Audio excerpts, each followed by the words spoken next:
right, we are excited today to have on Shawn Holsapple with us. He is a friend of mine and a real estate investor and an agent and a business person. Um, and thanks for joining us today, Shawn. Thanks for having me on today, Chris.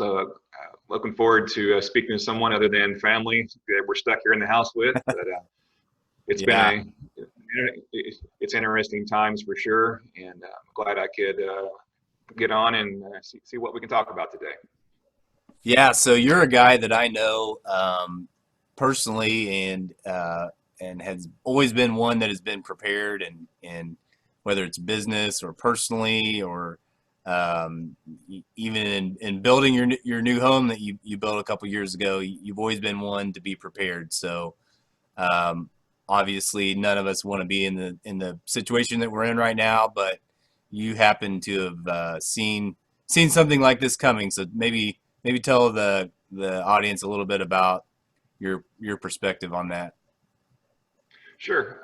On the personal level, I've always been, somewhat conscious of trying to be a little prepared as far as, financially and just being safe. And so, not the doomsday prepper like you see on TV, but more a modern survivalist would be a term I'd like to use. So, and the key word there is to survive. So it doesn't matter if you're surviving the power being out for 2 days because of an ice storm, or surviving no gas for whatever reason, or surviving being short on cash. That's kind of how we look at things. So yes, we have a little homestead out in the country. We built a house based on that. So it's we collect rainwater. We have gardens. We have hydroponic gardens. We have aquaponics, which is like hydroponics but using fish to feed your plants in the greenhouse. We have some chickens and all that.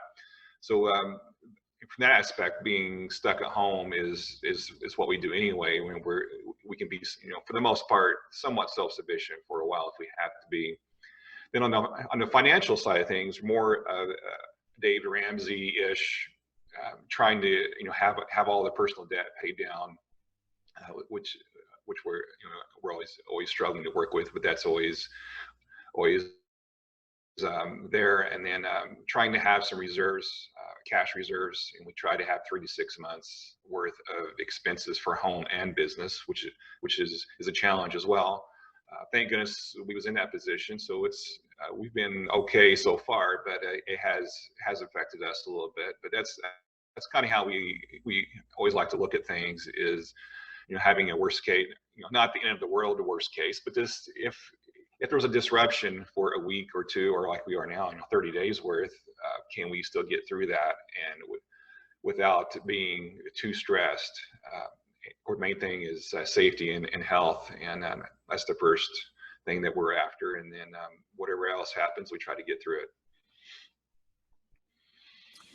Yeah, that's good, and I think you're probably being humble about your preparedness there, because I've often picked your brain about some things, and I know a lot of other people do as well. So, if you were to give some advice to somebody watching this, that maybe it's too late this time around, or maybe it's not, but just from a personal standpoint in terms of expense cutting, or a Dave Ramsey philosophy on how to look at their financial situation, or even their business. How can someone right now kind of adapt to the COVID environment, and what could they do in the future to safeguard themselves and them personally, their businesses, and maybe even their real estate portfolio. I know we'll talk about investing here in a little bit, but what would be some action items people could take to do that? Right. I think you're right. Right now, in the midst of it, it's kind of hard to do anything about it, but hopefully it is opening up people's eyes and getting their attention. We're, the country is so set up, so much set up on a just-in-time, JIT situation where everything is 1 to 2 days away anyway, and then when when that gets shut down for whatever reason, that can cause havoc, which we've seen firsthand. So hopefully people will start taking their food supply maybe a little bit more serious. Having have an extra week or two of food, which is easy to do when you're shopping. For example, if you're buying 6 cans of corn, then buy 7 or 8, and just add that. Start easily building. If you don't have the funds to go out and buy $500 worth of food all at once, which we for the most part we don't, so just add it on each trip, and try to build up a second pantry or a really deep pantry, so you have 2 weeks, 3 weeks, 4 weeks worth of extra food always on hand, and then of course just rotate through that. And also, just don't store rice and beans, in which that's what you eat. You want to store what you eat what you store. So try to keep that in mind as well, so you actually will eat the stuff and not just leave it on the shelf for 20 years. And so stuff like that can easily be done a little at a time. And then financially, same thing. The Dave Ramsey snowball effect. Take the smallest debt, pay it off, then go after the bigger, and on, so forth. And take the money that you would have spent on that small debt after it's paid off, take that on the next debt, then get it paid off, and take that money and double up on the next one in line, and so forth, and hopefully get through some the debt. For me, yeah, because there's something psychological about that snowball effect, right? Because yes, and it's not even just picking the credit card or whatever with the highest interest rate. It's picking the lowest balance just so you can achieve a victory. Is that right? exactly. Yeah, because you would think logic would tell you to pay off the one with the highest interest rate, but that can be a larger amount sometimes, and you pay and don't really see much change. So that to get motivated, the idea, like you said, is to pay something small off and have a victory, then to pay off the next one and have another victory, and that will keep you motivated to work towards getting it all paid off. And then for expenses wise, I've always had a soft spot for expensive cars, and that can be hurtful to the budget, to put it mildly. So I've probably about 2 years ago, I finally came to the conclusion that maybe that's not the best way to spend some funds. So watching a Dave Ramsey episode again, back to him, he suggested, instead of having an old complete clunker, have an old former expensive luxury vehicle that used to be expensive but now isn't.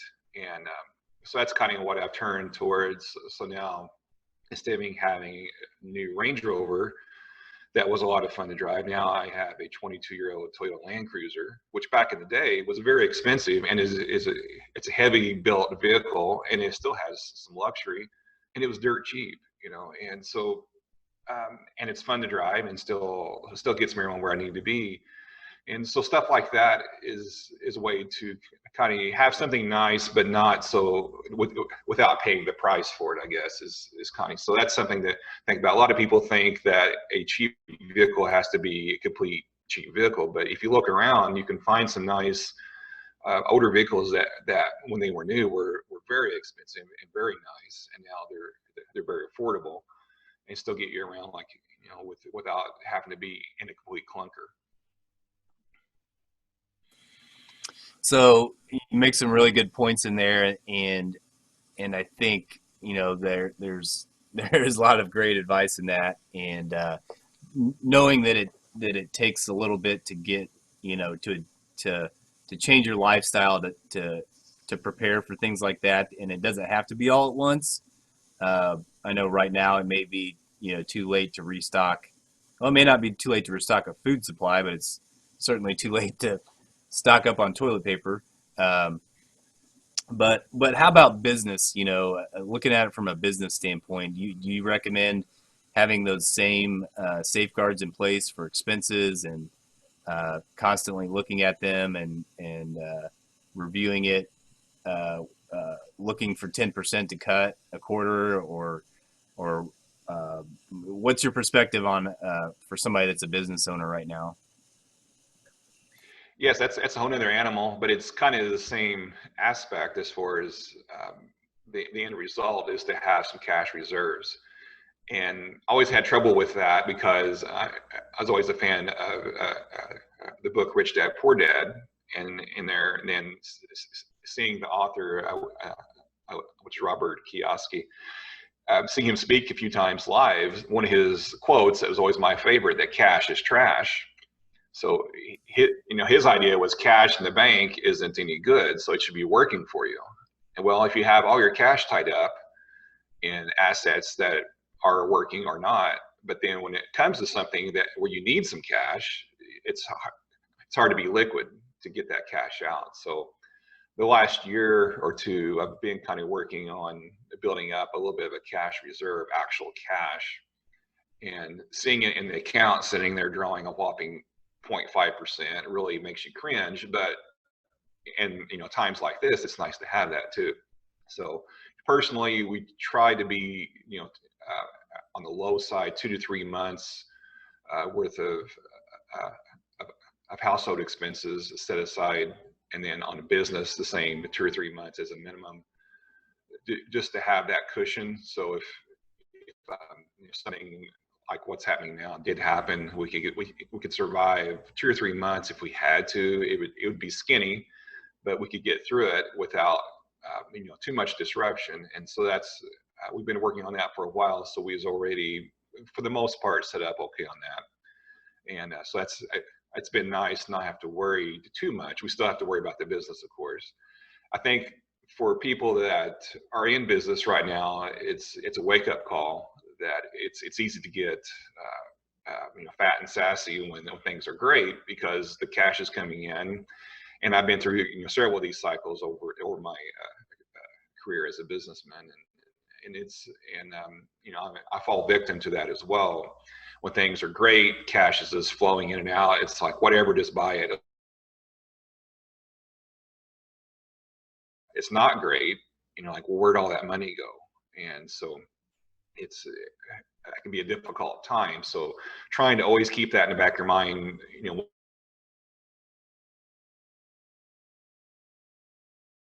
that cost, and to get skinny and get lean and mean. So when things do turn, which they will, they always do, you're halfway ready for it, and helps you get through it. So as somebody that owns rental properties and in an environment, I know you have a rental portfolio and doing flips and working on other projects. How have you safeguarded yourself for something like this, and what advice could you give to somebody that has one rental or several or a portfolio?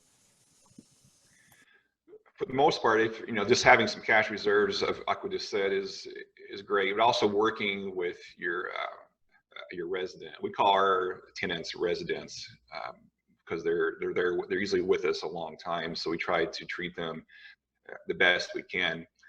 And so with the houses themselves, when we first get a house, we like to go through and do all the major rehab up front, so we don't have to do the little nickel and dime stuff in the future. Like right now, if that furnace was on its last leg last year when we bought a house, right now would be a bad time to put a $3,000 furnace in.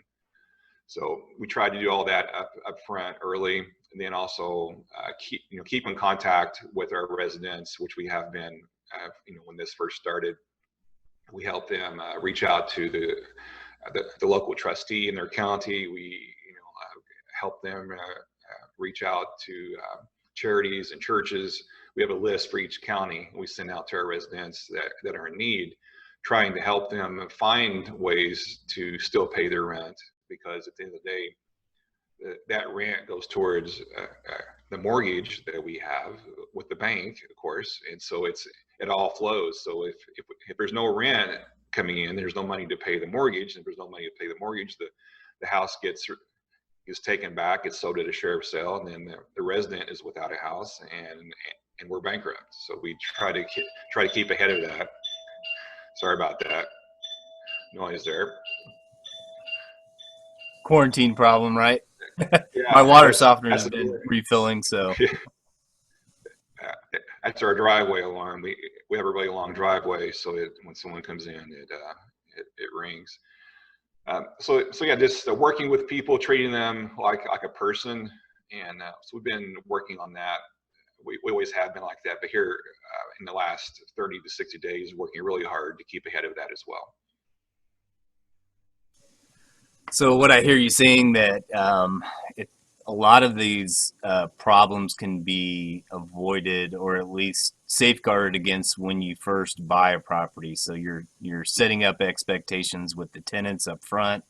You're setting up expectations with your rehab, building that into the budget up front, that you're all the larger capital expense items are being taken care of, or have some kind of warranty on them, so that when things get tight, whether it's external factors or something happens to you personally, that you're not worrying about that $8,000 furnace in a time where you've also getting ready to go into an emergency surgery or something like that. And I know a big part of that is management too. So there's certainly different challenges with finding contractors, but there can be challenges with management too. And I know you guys self-manage your properties. So what could you talk about advice-wise on as someone approaches rental properties in terms of property management and how important that is to the process? Sure. We've tried using outsourcing property management over the years, and for someone just getting started, that's the way to go for sure, to help cut down on headaches and this overall stress of a property. We got to the point where we was able to take everything in-house, and with some help here in the office, and we just do that now. But just keeping a constant contact with the resident, letting them know up front when they move in. We spend a lot of time up front explaining the situation, how things work. A lot of people don't realize that the landlord has a mortgage. They think for some reason it's a big hedge fund from Wall Street that has all these millions of dollars, and they just own it outright. But with a mom and pop shop like ourselves, there is a mortgage, there is taxes, there is insurance, there's maintenance, there's all kinds of expenses that go along with owning a property. And so try to let them know from our standpoint where we're coming from. We're not here to bug you for your rent. We're just asking you to do what you said you would do in the contract that you signed. And we let them know it's a contract. And we try to let them know how important it is to keep up with that contract. And so I think that helps a lot early on with the resident when they first move in. As far as owning the properties and trying to manage it yourself, it can be a challenge. So if you don't have that skill set, people skill set, then to farm that out to a property manager, which is always a good idea. And the property manager can usually take care of it, the maintenance for you as well. Of course, there's a fee for that, but overall, that usually works out pretty good. For us, we have several properties that are on. They're either seller finance, which is a land contract, or they're on a rent to own option. And usually when people do that, they're going to pay a little bit more down as a down payment, and they're a little bit more serious about staying in the home long term. So that cuts down on the management side of things for us. That's why we can do what we do with the staff we have, because there isn't a whole lot of management involved, because people take their home seriously. There's pride of ownership. They do the small maintenance themselves. They change the filters in the furnace. They change the light bulbs, stuff like that. So that helps a lot too. So maybe let's talk about the real estate investing as a just as a topic of itself. So we've got all kinds of things going on in the world that cause the stock market to go crazy. Historic highs, historic drops, and a lot of that's psychological, but there is some basis in a company, an airline industry being shut down and how that impacts their bottom line, right? So with real estate, something that I know we've talked about before, it's something that we know, it's a tangible asset, it retains value. in a pandemic like this, it's not the value of a home and the land that it sits on isn't going to drop to uh, by 90% in most cases. So, um, talk about why real estate investing is still uh, will, in your eyes, continue to be a good investment for someone's portfolio, and why they should consider it. Sure. So with uh, rentals, when there is a tough time in the market, there's still people that have to have a place to stay, of course. And then when things are good, they still got to have a place to stay. So I think housing is one of the better, more secure ways to invest. You know, even on paper, if the asset was to fall in value, the rent is still the same. The rent doesn't follow the value typically. Usually the rent goes up sometimes when the market is down. So you still have the income, and on paper the value might go down, but that's not going to affect anything.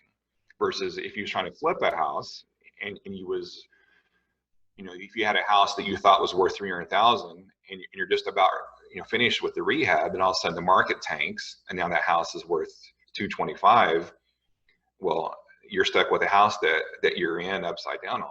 So yes, that would definitely affect everything. But with a rental, if it's $100,000 house that rents for $1,000 a month, if that value on paper goes down to 75,000, the rent income is still 1,000, and it's still going to pay the mortgage. It's still going to pay all the expenses. So a lot of people get caught up worrying too much about the value of the house going down. With a cash flow property or an asset, that's not as crucial as it is a short-term flip like we just talked about. So I think for the long term or even short term, it's a good place to park some or all of your assets to be secure. So yeah, we talk about the magic formula with real estate investing, and on paper initially you look at, okay, do you have cash flow? Is it enough to pay the mortgage, pay for repairs, and have a cushion in there for management and profit? And if you can achieve that on paper, that is great. And then of course the magic comes in with the property over time is going to go up, even if it dips to 75,000. Historically, you know, trends say that that's going to, you know, for the long term, when you're ready to sell it, that's going to have appreciated, you know, quite a bit. And at the same time, your tenant's paying down your mortgage, so that equity continues to build and build. And then additionally, you get on paper, you get depreciation from the IRS against your earned income. So I'm not a CPA, throw that out there, but there are definite tax advantages to owning rental property as well. And then once you have that equity build up, let's say you have 10 properties with equity in them, you can then even secondary benefit would be you could go to your bank and get a line of credit against that equity to go out and buy more properties. So you know, I think that none of those benefits are really going to go away, and I think it's just going to be something that more individuals, more private individuals, will flock to. Right, and like you say, even if the cash flow on paper is thin, the tax implications can be great on that and still offset that and still be a good overall investment. Especially if someone was a part-time investor that had a full-time income with a W-2 job that was paying the highest tax rate of 30+%. If you had a couple houses or 5 homes that you could use in there as some take advantage of some tax breaks and some depreciation and help get some of that W-2 taxes that you paid back, and which will make it even more profitable. Again, we're not CPAs, but you know, there is some rules there that Yeah. you can utilize to help that. And then I lost train of thought there. What else was all the lines of credit? Yes, that's a great way to build a portfolio. So for us, we either use private people, private individuals. We help them show them how to make their IRAs, make them self-directed. And then when you do that, then they can loan that money out to people like us, and then we use that to buy the house, fix it up. Once it's rehab and looking nice, we go to a local small bank and get a loan at for a refi, and that refi would pay back the private lender plus his interest as well as the rehab typically, and then we walk away with a property that the rent will cover the mortgage and expenses.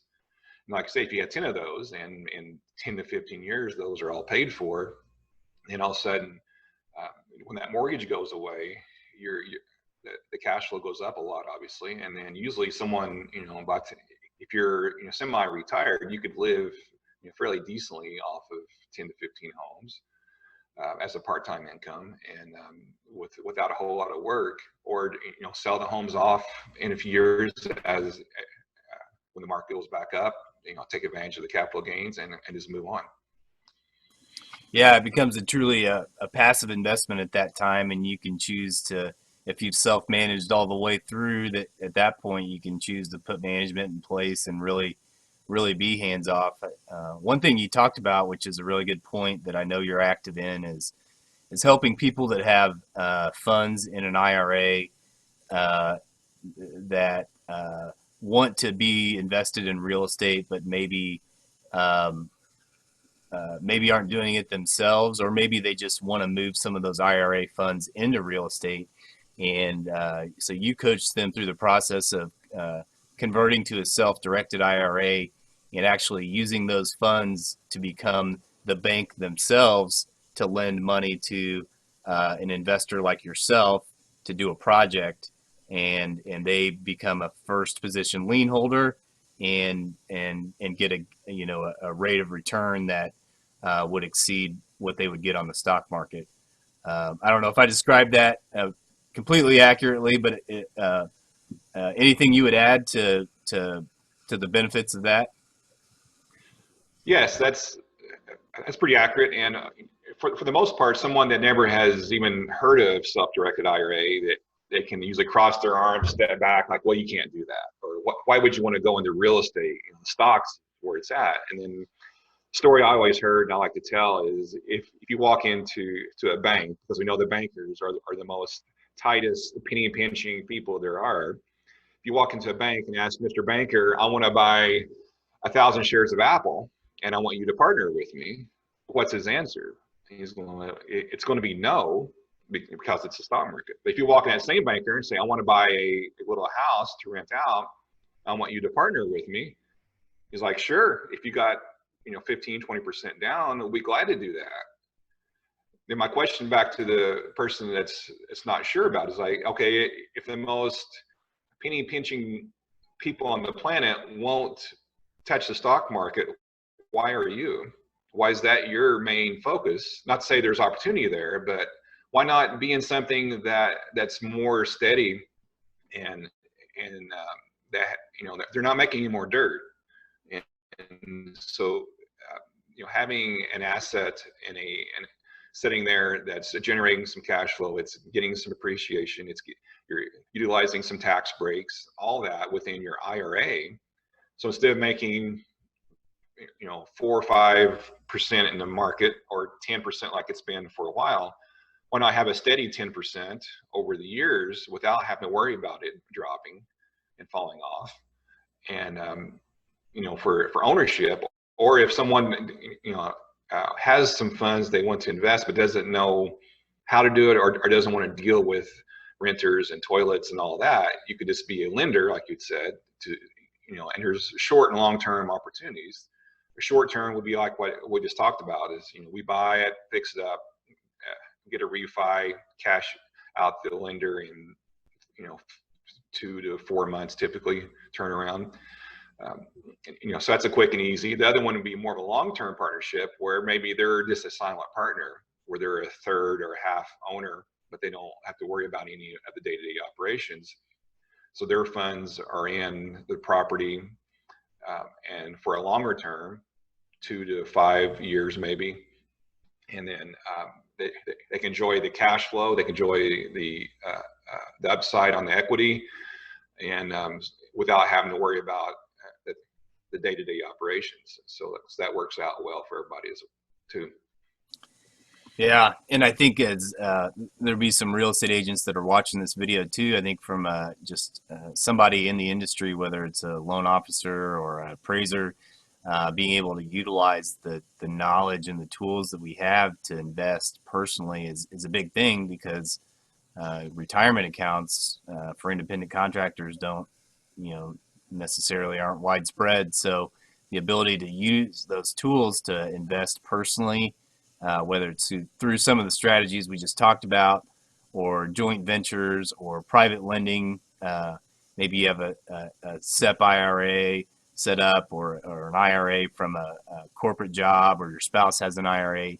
These are all very realistic options for someone to get started. And I know that there's folks like you that would, be happy to talk to them and help them get started in a private lending opportunity or something like that.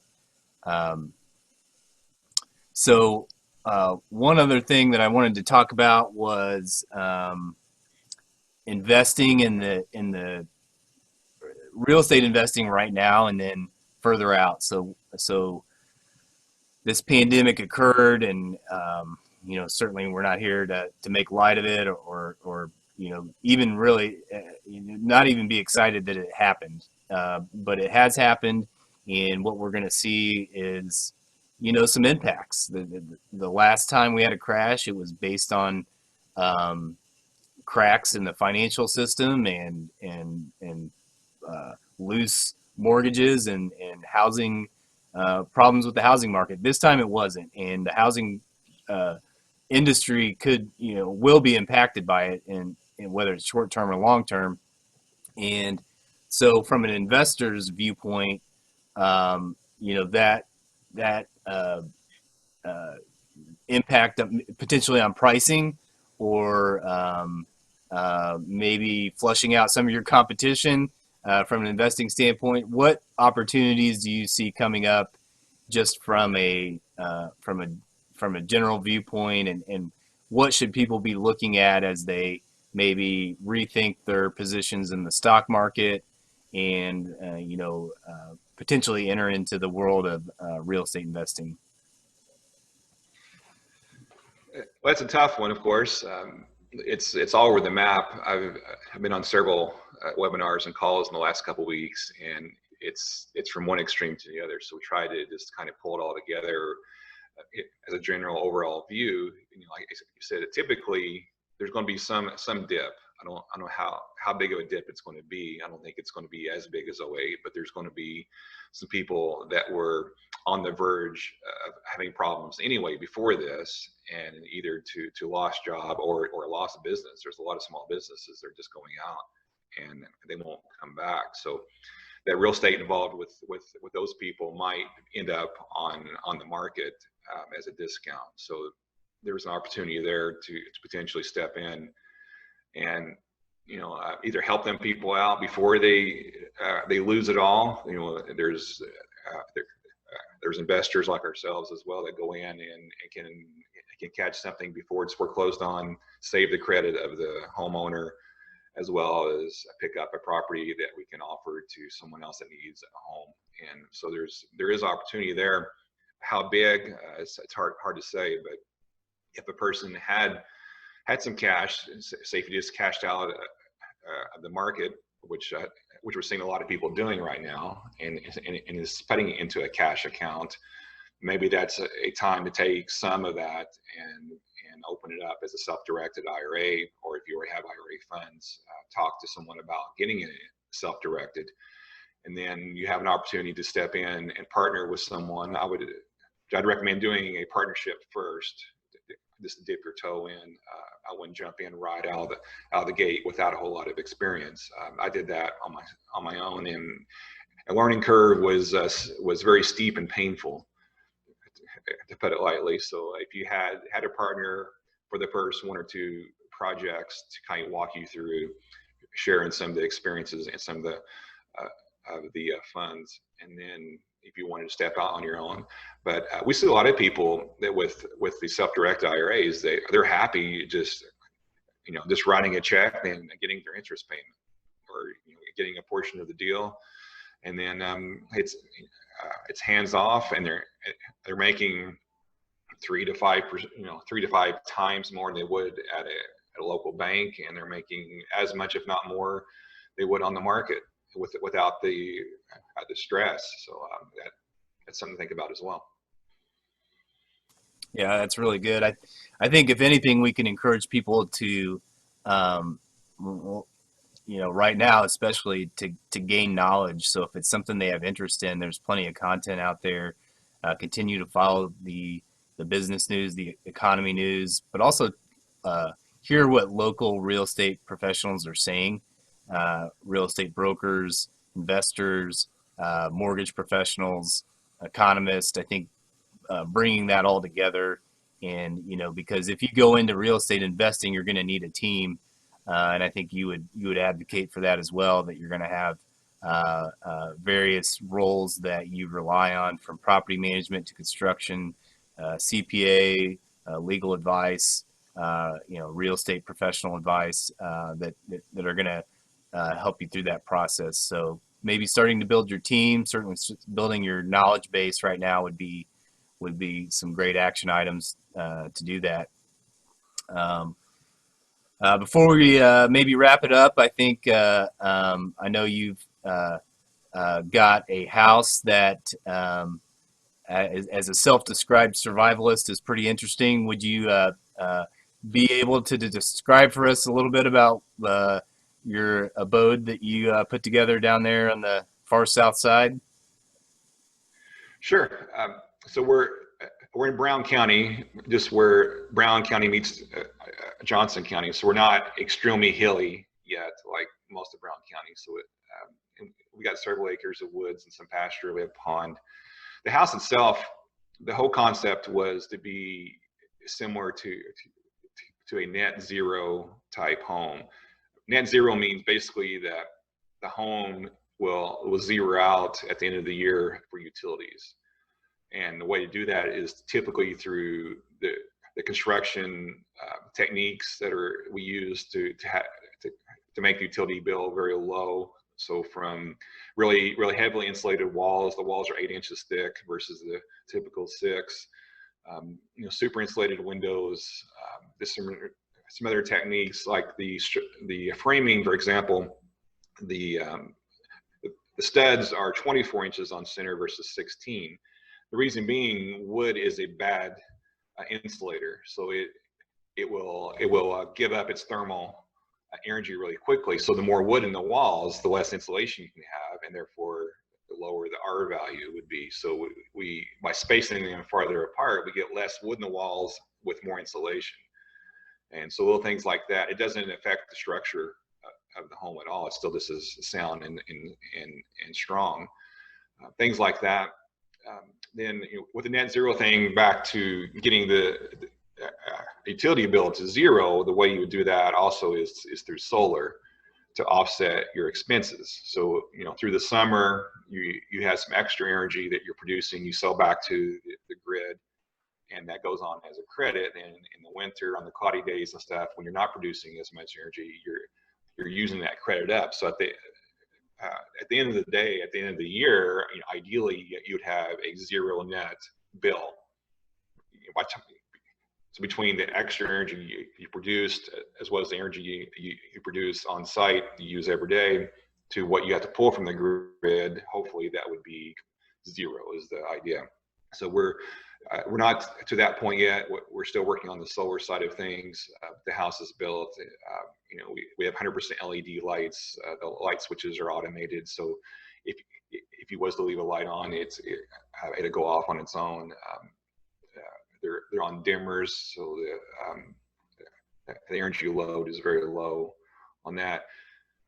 Heating and cooling, we have a multi-stage variable speed heat pump with propane as a backup, and then a high efficiency wood stove as well. So we heat with wood for the most part. Of course, we have woods, so that's almost free. And then the heat pump is good down to about 20 degrees. And then if it's really bad, then that's when the propane. Last year, our propane bill was $75 for the whole year, so that's not too bad, I think, for energy wise. It's got a metal roof, so again, we do rainwater harvesting. We have two 2,500-gallon cisterns buried in the yard that harvest about half the rainwater off the house. With the metal roof, you don't have the sand and the particles to deal with an asphalt shingle roof. There's a first flush system on that, so the first 100 gallons that comes off the roof, it would get sent over to an exit to a drain pipe. Once the 100 gallons fills up, there's a little ball valve that will close that off. Then it will divert the clean water to the cisterns. So what happens, you've got dust, you've got pollen, you got dirt, you got bird debris, and that gets washed off and exit through the drain first. So try to keep the cisterns more clean. That water is piped into the basement to mechanical room, and there's a pump there, and that pressurizes it, sends it back out to the property through hydrants, as well as it could come in. It's also running inside to flush the toilet using water to cut down on the county water usage that we have as well. So stuff like that's what we're working on, as well as trying to be somewhat self-sufficient on our food too.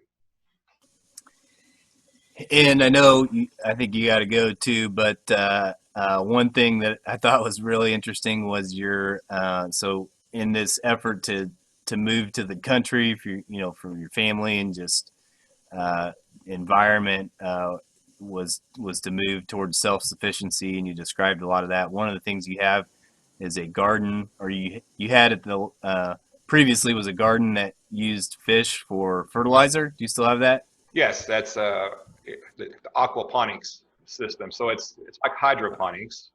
If you're not familiar with hydroponics, basically it's a soilless growing technique to use water with added nutrient to feed your plants. Aquaponics takes that a step further, and we're actually using the fish waste through water to feed the plants. So we feed the fish. The fish produce waste. That water gets pumped through several different beds that the plants absorb the nutrient from that fish. So they clean the water. The water gets dumped back into the fish tank, and then it's recycled. So all we have to do is feed the fish a little bit of fish food, and we get all the vegetables, more than we can eat, from tomatoes and cucumbers and peppers and lettuces and everything else in between, strawberries, as well as the protein that it's a byproduct from the fish. So we've got about 150 bluegill in a 300-gallon tank. It's a stock tank, so like a horse water tank that you'd see on a farm. That's the fish tank, and it's full of fish.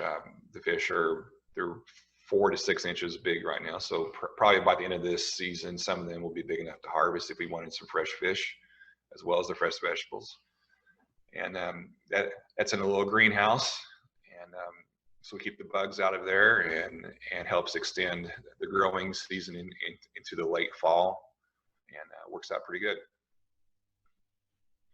That's awesome. Thanks for sharing that. We'll save the Faraday cages for the next time we talk. Okay. Well, I definitely appreciate you being on with us today. Excited always to talk and in this setting and just to share knowledge. So one thing I want to go ahead and let everybody know is that you do provide solutions, as the name of your company, Hoosier Housing Solutions, refers to. You do provide solutions to people that are underwater on their home, that have a property that was an old rental, and it's a piece of junk and they don't want to put any money into it, and they just need a solution, a cash buyer, creative solution sometimes to take that property on. So what's the best way for people to reach out to you to explore those options? We have a little, a real simple website. It's www.hoosier-solutions.com. And on there, it just talks about how we can buy your house for cash without inspections, without a realtor, and just, if you're in a position where you need to sell the house quickly for whatever reason, we can help either through there, or if you want to reach out directly through email, it's Shawn, it's SHAWN, which is spelled the right way, at Hoosier-solutions.com. And for our out-of-state people, Hoosier is HOOSIER. Hoosier. Hoosier. And so that's the best way to reach me, and be glad to answer any questions from real estate investing to aquaponics and everything in between. And you also work with real estate fellow real estate agents too, when they have maybe a tough property that the owner doesn't really want to list and they need to find a solution. You work out solutions for the real estate agents to help them stay involved in that transaction as well.